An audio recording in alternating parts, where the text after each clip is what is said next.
ఏపీలో జరుగుతున్న లిక్కర్ స్కామ్లో అసలు విలన్ ఎవరు అనేది ఇప్పటి వరకు మనకు తెలియలేదండి.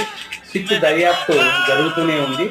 ఇది వైసీపీ ప్రభుత్వంలో జరిగిన మద్యం కుంభకోణంలో సిట్ ఇప్పటికే పెద్ద పెద్ద తలకాయలను అరెస్ట్ చేసిందండి.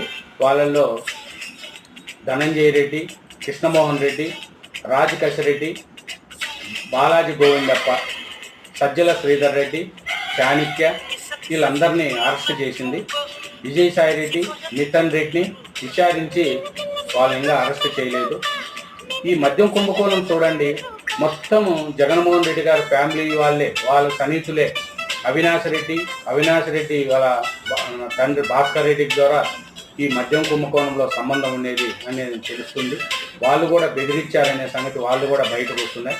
వీళ్ళు ఈ మద్యం కుంభకోణం మొత్తం కూడా జగన్మోహన్ రెడ్డి గారి బంధువులు సన్నిహితుల మధ్య జరిగింది.